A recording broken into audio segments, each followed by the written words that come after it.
this video, we'll go over starting an Etsy shop from scratch. A side hustle is an extra way for you to earn cash while keeping your main job. Now, this can be used to pay off debt or even invest the extra cash. Say you have a hobby like woodworking and you want to become an entrepreneur but have the difficult time of spelling that word. Now, let's just combine hobby and entrepreneur and we have hobbypreneur. So that is what Etsy is known to be for hobbypreneurs.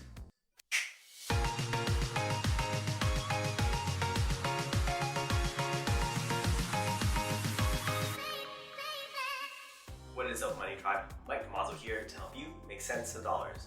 Our mission is to help you get the F out of debt and then build wealth.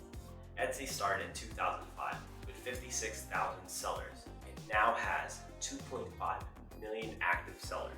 Now, don't let that scare you off, because here we believe scared money don't make money.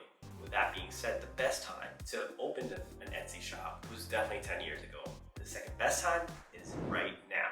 As mentioned, don't be fearful of the amount of competition and active sellers that's in the platform. Etsy describes an active seller as someone that sold one thing in the last 12 months. Those numbers, don't let it affect you and move forward with this video. As of this recording, Etsy has a listing fee of 20 cents to publish or renew, and it also has a transaction fee of 5%. Then there is also the processing fee of 3% plus 25 cents per sale. So let's break those numbers down. Say we list your goods for $20. Listing fee of 20 cents to publish or renew. Transaction fee, sale charge is 5%, which is $1 of that $20. Processing fee of 3%, which will be 60 cents of that $20, plus the 25 cents deducted from a sale. Equally, it'll be $2.05 to Etsy, meaning it will be $17.95 for you. Now, earning extra income isn't just limited to opening up an Etsy shop. Take, for example, the time I was stationed in Central California where I applied to work at a sushi restaurant. That helped me make supplemental income while being in the Navy. Two ways to sell stuff on Etsy is physical goods or digital goods. Now, with physical goods, think about challenge coins and people that have their holders for it. You can make a coin holder for that. Now you would need to have the material and need to ship that item out to the buyer. Now with physical goods, it could be a budget template or a habit tracker that you make and have it as a digital download for the buyer. Think of startup costs when factoring in what type of goods you want to deliver. Say it is the material goods where it is a challenge coin holder. So you would need to have the supplies, the time, and then shipping costs, just to name a few things. Then there is the digital goods, which would be the time to make that, say, habit tracker that you do want to sell online. Or with the digital goods, do a PCS template helping service members and families for when they transfer. You could just have that as a digital download and not have to worry about restocking fees and shipping it out, because as mentioned, it's a digital download. Once it's sold, you can just renew it and then another person purchases it and you're able to make that profit from there. So you definitely want to do your R&D when scoping out the competition for what specific niche you want to do on Etsy. So remember to always make sure that you have fun with this project. You don't want to take it too seriously. It is a hobby as of right now, but there are people that make a lot of money and use Etsy as a full-time job, full-time business, whatever it is. But for this one, we're just talking about side hustles.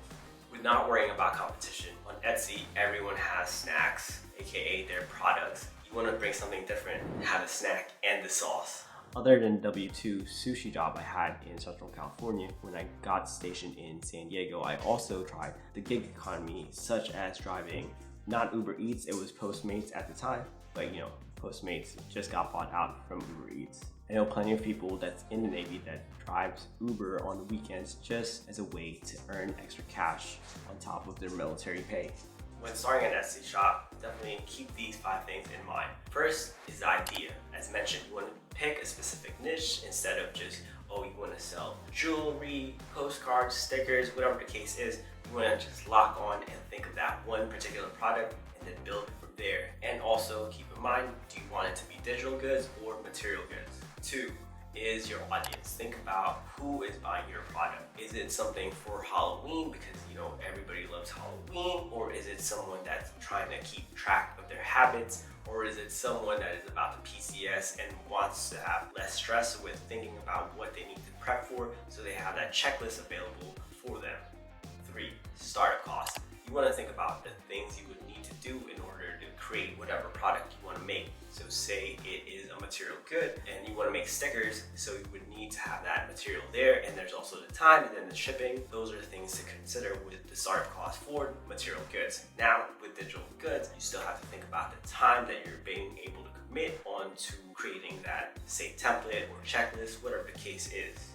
4 would be your time. Just like anything passive income, it does take time to create. So like I mentioned, with material goods, there's a time that, say, you need to make that challenge coin holder, or down to the budget template you want to set up for others. 5 would be commitment. Think of how many hours you would need to put into opening your shop, making sure the SEO, search engine optimization, is working out, titles and pictures, and any way that you want to promote your business. So those are things that you need to factor in with the level of commitment that you want to put into your Etsy shop. So say now you're living on base overseas and you want to start a side hustle there on base. You want to pay attention to your surroundings, such as here for us in Japan, I noticed there's a lot of people with dogs, so that might be something I want to start with, opening up a home-based business, but making dog treats to sell for other people. 2 people come to mind when it comes to Etsy shops. One is Tansy from Her Well Spent Life, and also Cody of the FI Show podcast. These are 2 people that I've interviewed in How You Money. Tap that thumbs up if you enjoyed this video. Sound off in the comments below what you think of Etsy. Subscribe to join the tribe. And quick office tour update. Stay legendary, and I'll see you in the next video.